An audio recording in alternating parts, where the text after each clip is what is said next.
2 দিন আগে আমার বাবা ভালো ছিল। কালকে আমার ছেলেদের সঙ্গে কত খেললো, কত মজা করলো। আজকে কি জানি হলো, হঠাৎ করে সে মারা গেল। কার কখন মৃত্যু হবে সেটা বলা যাবে না ভাই। তাহলে এক কাজ করো, তুমি এটা নিয়ে ওই ছেলেকে দাও, আনা এলান করে সবাইকে জানিয়ে দিক। হ্যাঁ,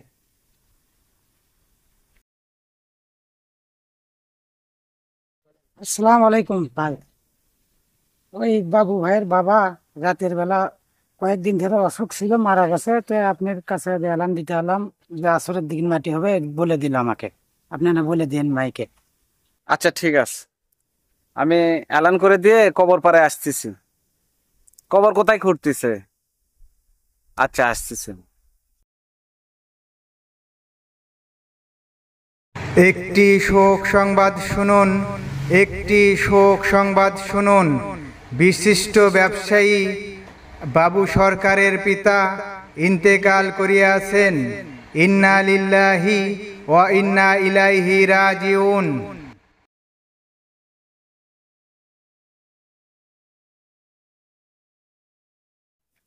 আসসালামু আলাইকুম। ওয়ালাইকুম আসসালাম। ভাইজান, আপনি তো খবরও দেওয়া লাগে না, কবরস্থানে তো চলে আইছেন খবর খোঁড়ার জন্য। আপনি তো খুব ভালো মানুষ। আমাকে খবর দেওয়া লাগবে কেন বাবা? আমি 23-24 বছর হলে এই কাজই করি। তো আমার কাজ ফেলে দিয়ে আমি চলে আসলাম কবর খুঁড়তে। তো কবরের জায়গা তো আমি চিনি। কিছুদিন আগে ওনার মায়ের কবর খুঁড়ে থেকে গেছি, তো এই জন্য চলে আসলাম এখানে। তো চলেন এখন কবর খোঁড়া যা হোক। আলাউদ্দিন, জি তুমি তো কিছুদিন আগে আমার মায়ের খবর খন্ড করে গেছা। হ্যাঁ, ভুলে গেছি। ওর পাশেই ভালো করে সুন্দর করে আমার বাবার খবরটা খন্ড করবা, দেখবা কোনো সমস্যা যেন না হয়। ঠিক আছে, কোনো সমস্যা হবে না।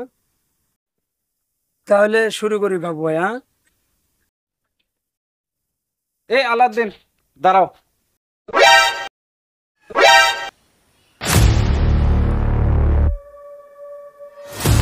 এই রাজু, তোমার কি আছে? তুমি তো একটু আগেই আমার বাবার এলান মাইকে করে দিলা, এখন কি আছে বলো আমাকে সেটা।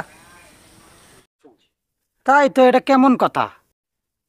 তো রাজু, তুমি তো ভালো ছেলে, তো আমি কবর খুঁড়েছি, তুমি বাধা দিচ্ছ কেন বাবা? না, আজকে আপনি কবর খুঁড়তেছেন না, এই কবর আজকে খুঁড়বেন না আপনি। একটা ফয়সালা হবে, তারপরে এই কবর খুঁড়বেন আপনি, ঠিক আছে? এই, তোমার সাথে এতক্ষণ ধরে ভালো ব্যবহার করলাম, আর তুই কি আবল তবল পেশাল পাতিস? আমার বাবার কবর খুবই আলাউদ্দিন, তাতে তোর কি আছে? হ্যাঁ, আর তোর সাথে কি ফয়সালা আমার করা লাগবি? বাবু ভাই আর কিছু কমও নাকি? এ বাবা রাজু, তুমি এখান থেকে যাও তো বাবা, আমাকে কবর খুঁড়তে দাও। আরে বাবু ভাই, চেতেচ্ছেন কেন? আর আপনার এত দায়িত্ব কেন? এলাকায় মানুষ মরার খবর শুনলে আপনি চলে আসেন, এত দায়িত্ব কেন আপনি?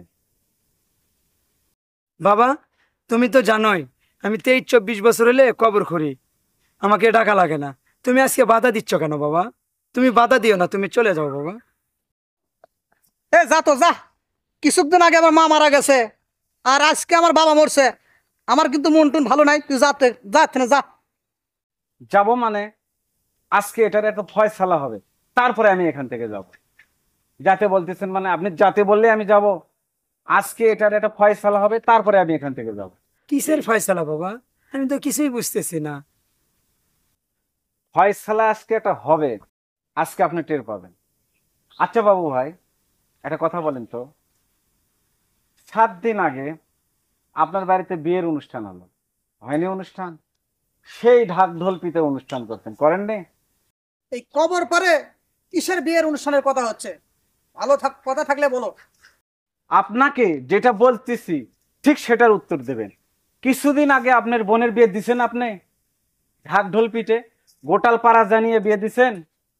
হ্যাঁ দিছি। ওখানে কি কোনো কমতি হয়েছিল নাকি? না, কমতি কেন হবে? আপনি একটা ব্যবসায়িক মানুষ, টাকা পয়সাওয়ালা মানুষ, কোনো কমতি হয়নি, কিন্তু এক জায়গায় কমতি ছিল। এই তুই কিন্তু বেশি তর্ক করতেছিস, বেশি কথা বলবি না, বেশি তর্ক করবি না। বেশি তর্ক করলে এখানে কবর পার, এক থাপড়ে মারে দাঁত এখানে ফেলে দেবো। এইবার উচিত কথা বলছেন। হ্যাঁ, এবার উচিত কথাই আছেন, সেটা আমিও বুঝতে পারছি, বুঝছেন? 7 দিন আগে বিয়ের অনুষ্ঠান করলেন, আলাউদ্দিন ভাইকে কি আপনি দাওয়াত দিছিলেন? হ্যাঁ,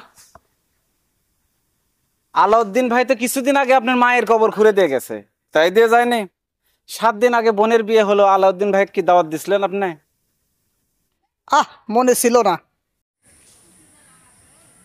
ও, মনে তো থাকবেই না।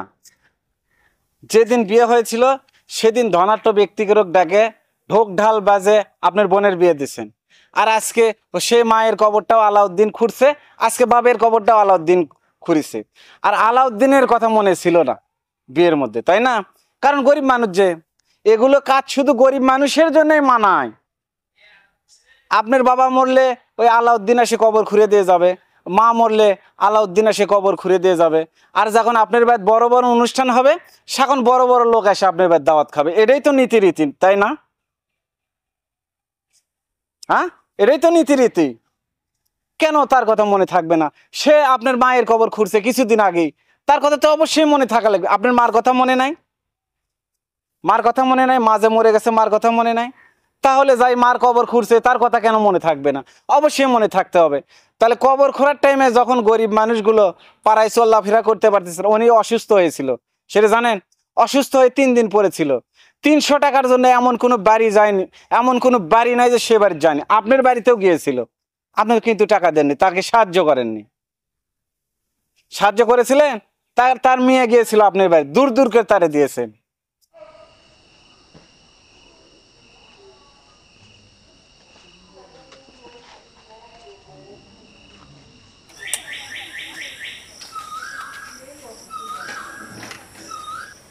এই কি হয়েছে? এত আর বেল বাজান লাগে কিসের জন্য তো? আর তুই আলাউদ্দিনের মেয়ে না, কিসের জন্য আসছিস বল? বাবা 300 টাকা ধার চাচ্ছে, ওষুধ খেয়ে সুস্থ হলে টাকা দিয়ে দেবে। যা এখান থেকে যা, মামার বাড়ির আবদার। সকাল হলে বাবার কাছে কতজন যা আসে, ডিসকাস্টিং।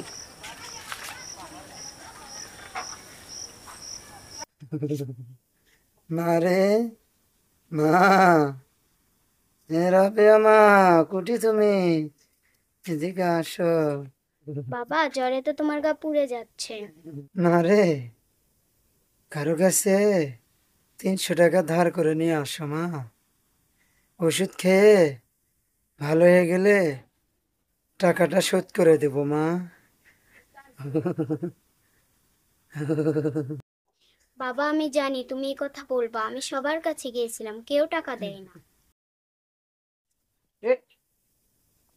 কি হয়েছে? গরমের মধ্যে কম্বল উড়ে শুতে আছে, তোমার না আজকে কুয়া খুলে দেওয়ার কথা আমার। কে? রাজু বাবা, কুয়ে তো খুলে দেবো বাবা, গায়ে আমার খুব জ্বর।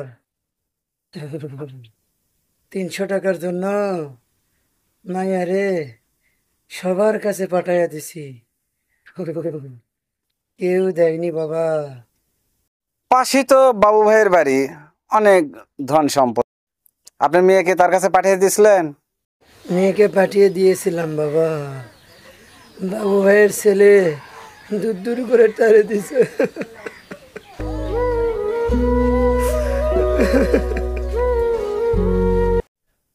ঠিক আছে, বুঝতে পারছি আলাউদ্দিন ভাই। তো আপনাকে আমি 300 টাকা দিচ্ছি। হ্যাঁ, এই 300 টাকা দিব, আর আপনি আমার কুয়াটা খুঁড়ে দেবেন। হ্যাঁ, আপনার যে মজুরিটা হবে সেখান থেকে কিন্তু আমি 300 টাকা কেটে নেব। এই কারণেই নিব, আপনার বাড়ির পাশেই বাবু ভাইয়ের বাড়ি, উনি তো ধনী ব্যক্তি। আপনার যেহেতু পাশেই বাড়ি, আপনাকে তো তার দেখা লাগবে, তাকে তো সাহায্য করা লাগবে। ঠিক আছে, আমি যদি দূরে থেকে এসে সাহায্য করি এটা তো হলো না। ঠিক আছে, সাহায্য সবাই করতে পারে, কিন্তু তার তো একটা অধিকার আছে, তার তো একটা অধিকার আছে। বাড়ির পাশে একজন অসুস্থ হয়ে পড়ে থাকবে, সেটা উনি দেখবে না, এটা তো ঠিক না। ঠিক আছে, টাকাটা নাও তুমি।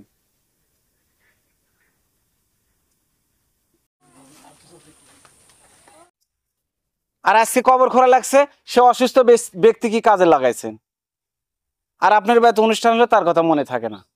এই বাবা, তুমি এগুলোর মধ্যে জড়াচ্ছ কেন? আমাকে আমার কাজ করতে দাও। আরে আলাউদ্দিন ভাই, আপনি কোনো কথাই কবেন না, আজকে আমার বলার দিন আছে, বলতে দেন, আপনি চুপ করে থাকেন। ও আচ্ছা রাজু, বিষয়টা আমি এভাবে খতিয়ে দেখিনি। আসলে আমাদের মতো কিছু মানুষ উপরে উঠে গেলে আমাদের নিচের দিকে তাকানোর কোনো সময়ই থাকে না। তুমি যে কথাগুলো আমাকে বলেছো, তোমার এই কথা থেকে আমি একটা শিক্ষা গ্রহণ করতে পারলাম।